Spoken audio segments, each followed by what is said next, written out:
ರಾಜ್ಯ ಬಿಜೆಪಿ ಪಾಳ್ಯದಲ್ಲಿ ನಡೀತಾ ಇರುವಂತಹ ಬಣ ಬಡಿದಾಟದ ವಿಚಾರ ಮತ್ತೊಮ್ಮೆ ದೆಹಲಿಗೆ ಶಿಫ್ಟ್ ಆಗಿದೆ.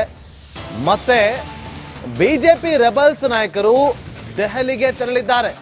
ಕಳೆದ ವಾರವಷ್ಟೇ ದೆಹಲಿಗೆ ತೆರಳಿ ವರಿಷ್ಠರ ಭೇಟಿಯಾಗದೆ ವಾಪಸ್ ಆಗಮಿಸಿದ್ರು. ಇವತ್ತು ಮತ್ತೊಮ್ಮೆ ದೆಹಲಿಗೆ ತೆರಳಿದ್ದಾರೆ. ಸಚಿವರಾಗಿರುವಂತಹ ಸೋಮಣ್ಣ ಅವರ ಗೃಹ ಪ್ರವೇಶ ಅವರ ನೆಪದಲ್ಲಿ ಮೀಟಿಂಗ್ ಅನ್ನ ಮಾಡಿದ್ದಾರೆ. ಗೃಹ ಪ್ರವೇಶ ನೆಪದಲ್ಲಿ ಭಿನ್ನರು ಪಾಲಿಟಿಕ್ಸ್ ಮೀಟಿಂಗ್ ಅನ್ನ ಮಾಡಿದ್ದಾರೆ. ವಿಜೇಂದ್ರ ಅವರನ್ನ ಕೆಳಗಿಳಿಸೋದಕ್ಕೆ ಬಸನಗೌಡ ಪಾಟೀಲ್ ಟೀಮ್ ಕಸರತ್ತನ್ನು ನಡೆಸ್ತಾ ಇದೆ. ಒಂದು ಕಡೆ ರೆಬಲ್ಸ್ ದೆಹಲಿಗೆ ಹೋದಂತ ಬೆನ್ನಲ್ಲೇ ವಿಜೇಂದ್ರ ಅವರು ಕೂಡ ನಿನ್ನೆನೆ ಅವರು ದೆಹಲಿಗೆ ತೆರಳಿದ್ರು. ನಿನ್ನೆ ತೆರಳಿ ಜೆ.ಪಿ. ನಡ್ಡಾ ಅವರನ್ನ ಭೇಟಿ ಮಾಡಿದ್ರು. ಇವತ್ತು ವಿ ಸೋಮಣ್ಣ ಅವರ ಗೃಹ ಪ್ರವೇಶದ ಕಾರ್ಯಕ್ರಮದಲ್ಲಿ ವಿಜೇಂದ್ರ ಅವರು ಕೂಡ ಭಾಗಿಯಾಗಿದ್ದರು. ಮಾಜಿ ಸಿಎಂ ಬಸವರಾಜ ಬೊಮ್ಮಾಯಿ ಅವರು ಕೂಡ ದೆಹಲಿ ಪ್ರಯಾಣವನ್ನ ಮಾಡಿದ್ದಾರೆ. ಇವತ್ತು ಕೂಡ ದೆಹಲಿಗೆ ತೆರಳಲಿರುವಂತಹ ಕೆಲ ಬಿಜೆಪಿ ನಾಯಕರು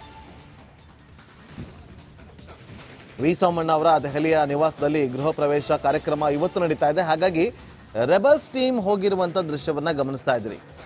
ಅರವಿಂದ ಲಿಂಬಾವಳಿ ಇದ್ದಾರೆ, ಸಿದ್ದೇಶ್ವರ್ ಅವರು ಇದ್ದಾರೆ, ಯತ್ನಾಳ್ ಅವರು ಮಾತಾಡ್ತಾ ಇದ್ದಾರೆ. ನೋಡಿ ಅಂದ್ರೆ ಏನು ಅಂದ್ರೆ ಯಡಿಯೂರಪ್ಪ ಅಥವಾ ವಿಜೇಂದ್ರ ವಿರುದ್ಧ ಇದ್ರೆ ಭಿನ್ನಮತಿ ಅಥವಾ ಯಡಿಯೂರಪ್ಪನೇ ನೀವು ಕೇಳುವಂತದ್ದು ತಪ್ಪು. ಮಾಧ್ಯಮಗಳು ಈ ರೀತಿ ಭಿನ್ನಮತಿ ಅಂತ ನೀವು ಮಾತಾಡಬೇಡ್ರಿ.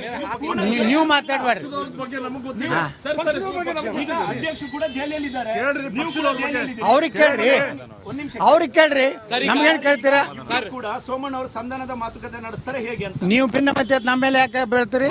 ನೀವು ಭಿನ್ನಮತಿ ಅವರು ಪಕ್ಷ ವಿರುದ್ಧ ಯಾರು ಚಟುವಟಿಕೆ ಮಾಡ್ಯಾರ ಅವ್ರು ಭಿನ್ನಮತಿ ಅವರು. ನಾವೇನೋ ಲೋಕಸಭೆ ಯಾರು ನಿಮ್ಗೆ ಅನ್ಸಿದೆ? ನಿಮ್ ಚಾನಲ್ಗೆ ಅನ್ಸಿದೆ? ನಿಮ್ಗೆ ಹೆಂಗ್ ಬೇಕಂಗ್ ನೀವು ಟ್ವಿಸ್ಟ್ ಮಾಡ್ಲಕ್ಕ ನಾವು ನಿಮ್ ಕೈಯಾಗಿನ ಗುಲಾಮರಲ್ಲ. ಸಭೆ ಈಗ ಡೆಲ್ಲಿ ನಡೆಯುತ್ತಾ ಬೆಂಗಳೂರಲ್ಲಿ ನಡೆಯುತ್ತಾ? ದಿಲ್ಲಿಯಲ್ಲಿ ನಡೀತದೆ. ಎಲ್ಲ ಹಿರಿಯ ನಾಯಕರು ಕರೆಸ್ತಾರೆ, ಮಾತಾಡ್ತಾರೆ. ಅವ್ರು ಎಲ್ಲರೂ ವಿಶ್ವಾಸ ತಗೋಲಾರ್ದೇನೆ ಯಾವುದೇ ನಿರ್ಣಯ ಆಗುವುದಿಲ್ಲ.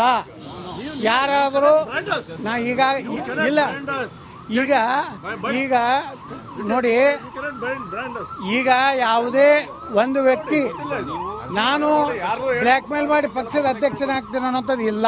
ಇದು ತಲೆಯಾಗಿಟ್ಟವ್ರಿ, ನಿಮ್ಗೆ ತಲೆಯಾಗಿರ್ಲಿ. ಯಾವನೋ ನಾನು ಅಧ್ಯಕ್ಷ ಆಗಿಬಿಡ್ತೀನಿ, ನಾನು ಈಗಾಗಲೇ ನಂದು ಘೋಷಣೆ ಆದಂಗೆ ಇದೆ ಅಂತೇನಾರೇ ನೀವು ಮಾಧ್ಯಮದವ್ರು ತಿಳ್ಕೊಂಡಿದ್ರೆ ಅದು ನಿಮ್ಮ ತಪ್ಪುತನ, ಅಥವಾ ನಿಮ್ಮದು ವಿಜೇಂದ್ರ ಬಗ್ಗೆ ಇರುವಂಥ ಒಲವು ಇರ್ಬೋದು. ಆದರೆ ಕೇಂದ್ರ ಹೈಕಮಾಂಡ್ ಒಲವು ಎಲ್ಲರೂ ವಿಶ್ವಾಸ ತಗೊಂಡೇ ನಿರ್ಣಯ ಮಾಡುವಂಥ ಒಲವಿದೆ. ನೀವು ಹೆಂಗೆ ವ್ಯಾಖ್ಯಾನ ಮಾಡ್ತೀರಿ ಮಾಡ್ಕೋರಿ.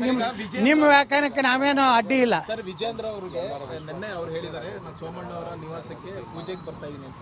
ಆದ್ರೆ ಇಲ್ಲಿ ಕೇಳ್ಪಟ್ಟ ವಿಷಯ ಪ್ರಕಾರ ಅವ್ರಿಗೆ ಆಹ್ವಾನನೇ ಇಲ್ಲ.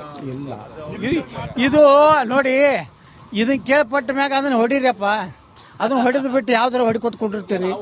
ಆಹ್ವಾನ ಇಲ್ಲ ಅಂತ ನಿಮ್ಗೆ ಅನ್ಸೈತಿಲ್ಲೋ? ಬಲ್ಲ ಮೂಲಗಳಿಂದ ನಿಮ್ಗೆ ಅನ್ಸೈತಿಲ್ಲೋ? ಆ ಬಲ್ಲ ಮೂಲಗಳನ್ನ ಹೊಡೀರಿ. ನೋಡ್ರಿ, ನಮಗ್ ಗೊತ್ತಿಲ್ಲ, ಅದು ಸೋಮಣ್ಣ ಅವರ ವೈಯಕ್ತಿಕ ವಿಚಾರ. ನಮಗೆ ಆಹ್ವಾನ ಕೊಟ್ಟರೆ ನಾವು ಬಂದೀವಿ.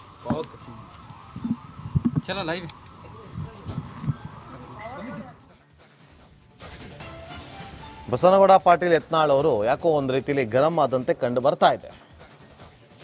ಇರುವ ವಿಚಾರವನ್ನ ಹೇಳಿದ್ದೆ ಇವರಿಗೆ ಎಲ್ಲೋ ಒಂದು ಕಡೆ ಕೋಪ ತರಿಸಿದೆ ಅಂದ್ರೂ ಕೂಡ ತಪ್ಪಾಗೋದಿಲ್ಲ. ಭಿನ್ನರು, ನಾವು ಪಕ್ಷದ ಭಿನ್ನರು ಅಂತ ಹೇಳಿಲ್ಲ, ಪಾರ್ಟಿಯಲ್ಲಿರುವಂಥ ನಾಯಕರಿಗೆ ಇವರು ಭಿನ್ನರು ಅಂತ ಹೇಳಿರೋದು. ನಾವು ಇರುವ ವಿಚಾರವನ್ನ ತೋರಿಸಿದ್ದೇವೆ ವಿನಃ ಇವರು ನಡೆದುಕೊಳ್ತಾ ಇರುವಂಥ ರೀತಿ, ಇವರ ಹೇಳಿಕೆಗಳನ್ನ ತೋರಿಸಿದ್ದೇವೆ ವಿನಃ ಅವರ ನಡವಳಿಕೆನೇ ಹೇಳ್ತಾ ಇದೆ ನಾವು ಭಿನ್ನರು ಅಂತೇಳಿ.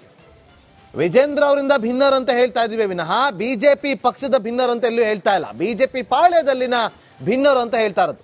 ಇದಕ್ಕೆ ಮಾಧ್ಯಮದವರಲ್ಲಿ ಪ್ರಶ್ನೆ ಮಾಡಿದಾಗ ದೆಹಲಿಯಲ್ಲಿ ಬಸನಗೌಡ ಪಾಟೀಲ್ ಯತ್ನಾಳ್ ಅವರು ಗರಂ ಆಗಿದ್ದಾರೆ. ನಾವು ಭಿನ್ನರಲ್ಲ, ಅವರು ಪಕ್ಷದ ಹೊರಗಿಂದ ಬೇರೆ ಚಟುವಟಿಕೆಗಳನ್ನ ಮಾಡ್ತಿರೋದು, ಅವರು ಭಿನ್ನರು ಅಂತೇಳಿ. ಯಾರು ಭಿನ್ನರು ಅಂತೇಳಿ ಇಡೀ ರಾಜ್ಯದ ಜನರು ನೋಡ್ತಿದ್ದಾರೆ. ನಾವು ವಿಜೇಂದ್ರ ಪರವಾಗಿ ಸುದ್ದಿಯನ್ನ ಮಾಡ್ತಾ ಇಲ್ಲ, ಅಥವಾ ಯತ್ನಾಳ್ ಅವರ ಪರವಾಗಿ ಸುದ್ದಿಯನ್ನ ಮಾಡುವಂತ ಕೆಲಸವನ್ನ ಮಾಡ್ತಾ ಇಲ್ಲ. ಬಿಜೆಪಿ ಪಾಳದಲ್ಲಿ ಶಿಸ್ತಿನ ಪಕ್ಷದಲ್ಲಿ ಇವತ್ತು ಅಶಿಸ್ತು ಎದ್ದು ಕಾಣ್ತಾ ಇದೆ, ಅದನ್ನ ತೋರಿಸುವಂತ ಕೆಲಸವನ್ನ ಮಾಡ್ತಾ ಇದೀವಿ. ಮೊನ್ನೆ ಹೋದಾಗ ರೆಬಲ್ಸ್ ಟೀಮ್ ಅಲ್ಲಿ ಮೀಟಿಂಗ್ ಅನ್ನ ಮಾಡಿದ್ರು. ನಾವು ಹೈಕಮಾಂಡ್ ಅನ್ನ ಮೀಟ್ ಮಾಡೋವರೆಗೂ ವಾಪಸ್ ಬರೋದೇ ಇಲ್ಲ ಅಂತ ಹೇಳಿದ್ರು. ಕೊನೆಗೂ ವಾಪಸ್ ಬಂದ್ರು. ಇವತ್ತು ಮತ್ತೆ ಗೃಹ ಪ್ರವೇಶದ ಹೆಸರಲ್ಲಿ ಹೋಗಿದ್ದಾರೆ. ಗೃಹ ಪ್ರವೇಶದ ಹೆಸರಲ್ಲಿ ಹೋಗಿ ಅಲ್ಲೊಂದು ಮೀಟಿಂಗ್ ಅನ್ನ ಕೂಡ ಮಾಡಿದ್ದಾರೆ. ಆ ಕಡೆ ವಿಜೇಂದ್ರ ಅವರು ಕೂಡ ಹೋಗಿದ್ದಾರೆ. ದೆಹಲಿಗೆ ಹೋಗ್ತಾ ಇದ್ದಾರೆ, ಬರ್ತಿದ್ದಾರೆ, ವರಿಷ್ಠರನ್ನ ಭೇಟಿ ಮಾಡ್ತೀವಿ, ದೂರನ್ನ ಕೊಡ್ತೀವಿ ಅಂತ ಹೇಳಿದ್ದು ಇವರೇ. ರಾಜ್ಯಾಧ್ಯಕ್ಷ ಸ್ಥಾನದಿಂದ ಕೆಳಗಿಳಿಸಬೇಕು ಅಂತ ಹೇಳಿ ಇವರು ಹೋರಾಟ ಹಾಗಾದ್ರೆ ಸುಳ್ಳ? ಅಥವಾ ದೆಹಲಿಗೆ ಹೋದ ಬಳಿಕ ವರಿಷ್ಠರೇನಾದ್ರೂ ಪಾಠವನ್ನ ಮಾಡಿ ಕಲಿಸಿರ್ಬೇಕು, ಹಾಗಾಗಿ ಎಚ್ಚೆತ್ಕೊಂಡು ನೀವು ಏನೇನೋ ತೋರಿಸ್ಬೇಡಿ ಅಂತ ಹೇಳಿದ್ದಾರೆ. ಗೊತ್ತಿಲ್ಲ ಇವರ ಉದ್ದೇಶ ಏನಾಗಿದೆ. ದೆಹಲಿಗೆ ಹೋಗಿರೋದು ರಾಜ್ಯಾಧ್ಯಕ್ಷ ಸ್ಥಾನ, ನಾನು ರಾಜ್ಯಾಧ್ಯಕ್ಷ ಸ್ಥಾನದಲ್ಲಿ ಇಲ್ಲ ಅಂತ ಅವರು ಹೇಳಿಕೆಯನ್ನ ಕೊಟ್ಟಿದ್ದಾರೆ. ಆದ್ರೆ ಈಗಿರುವಂತ ರಾಜ್ಯಾಧ್ಯಕ್ಷರನ್ನ ಇಳಿಸುವ ಕೆಲಸದಲ್ಲಿ ಇರುವಂತದ್ದು ಯತ್ನಾಳ್ ಅವರ ಟೀಮ್ ಅಲ್ವಾ? ಭಿನ್ನ ಟೀಮ್ ಅಂದ್ರೆ ಇನ್ನೇನು ಅನ್ಬೇಕು ಇವ್ರಿಗೆ? ನೋಡಿ, ಕುಮಾರ್ ಬಂಗಾರಪ್ಪ ಅವರು ಈ ಕ್ಷಣದ ಲೈವ್ ದೃಶ್ಯಾವಳಿಯನ್ನ ಗಮನಿಸ್ತಾ ಇದ್ರಿ. ಗರಂ ಆಗಿಯೇ ಉತ್ತರವನ್ನ ಕೊಟ್ಟಿದ್ದಾರೆ. ಬಹಿರಂಗ ವೇದಿಕೆಯಲ್ಲಿ ಮಾತಾಡೋದು ಒಂಥರ, ಮಾಧ್ಯಮಗಳ ಕ್ಯಾಮ್ರಾಗಳು ಕಂಡಾಗ ಮಾತಾಡೋದು ಇನ್ನೊಂಥರ. ಇವರ ಹೋರಾಟ ರಾಜ್ಯಾಧ್ಯಕ್ಷರನ್ನ ಬದಲಾವಣೆ ಮಾಡಬೇಕು, ಅದಕ್ಕೋಸ್ಕರ ದೆಹಲಿ ಪ್ರಯಾಣವನ್ನ ಮಾಡ್ತಿದ್ದಾರೆ. ಈ ರೆಬಲ್ಸ್ ಟೀಮ್ನ ಈ ಒಂದು ಬಣ ಬಡಿದಾಟ ಈಗ ಹೈಕಮಾಂಡ್ ಅಂಗಳದಲ್ಲಿದೆ. ಆದ್ರೆ ಮುಂದೆ ಏನಾಗುತ್ತೋ ಗೊತ್ತಿಲ್ಲ.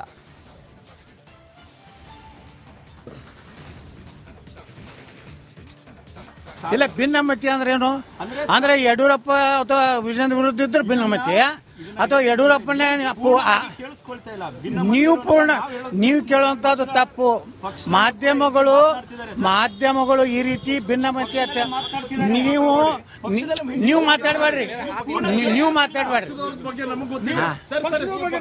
ಅಧ್ಯಕ್ಷರು ಕೂಡ ದೆಹಲಿಯಲ್ಲಿದ್ದಾರೆ, ಅವ್ರಿಗೆ ಕೇಳ್ರಿ.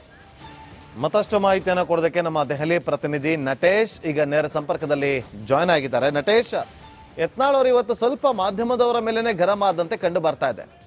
ಅವರು ಗರಂ ಆಗಿದ್ದಾರೆ ಅಂತಂದ್ರೆ ಅವ್ರಿಗೇನೋ ಸ್ಪಷ್ಟ ಸಂದೇಶ ಸಿಕ್ಕಿರ್ಬೋದು, ಹಾಗಾಗಿ ಅಂತಹ ಒಂದು ಹೇಳಿಕೆಗಳನ್ನ ಮಾಧ್ಯಮದವರ ವಿರುದ್ಧವೇ ಅವರು ಗರಂ ಆದಂತೆ ಕಂಡು ಬರ್ತಾ ಇದೆ. ಇರ್ಲಿ, ಏನ್ ಪ್ಲಾನ್ ಇವರದು ಈಗ?